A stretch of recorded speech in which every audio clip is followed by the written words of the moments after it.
श्रीमद् भागवत महापुराण की प्रथम स्कंद अध्याय 1 नैमिषारण्यातील ऋषींचा प्रश्न मंगलाचरण अत नमो भगवते वासुदेवाय जन्माद्यस्य यतोऽन्वयादितरतश्चार्थेष्वभिज्ञः स्वराट् तेने ब्रह्महृदय आदिक्वये मुह्यन्ति यत्सूर्यः एच तेजोवारिं मृदां यथा विनिमयो यत्र त्रिसर्गो मृषा धाम्ना स्वेन सदा निरस्तकुहकं सत्यं परं धीमहि. अध्याय कथा. एकदा नैमिषारण्य येथे अनेक महान ऋषी मुनी एकत्र जमले होते.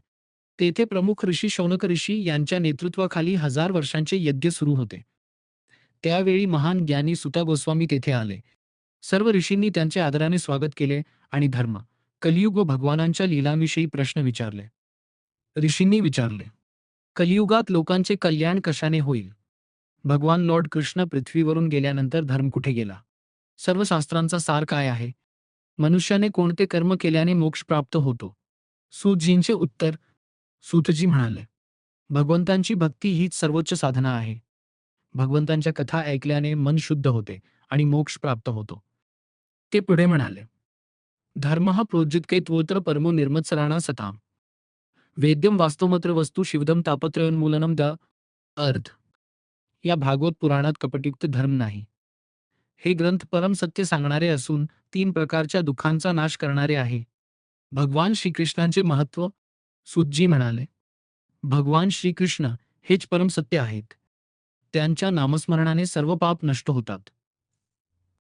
त्यांच्या कथा ऐकल्याने हृदय शुद्ध होते. कलियुगाचे वर्णन. कलियुगात मनुष्याचे आयुष्य कमी होईल.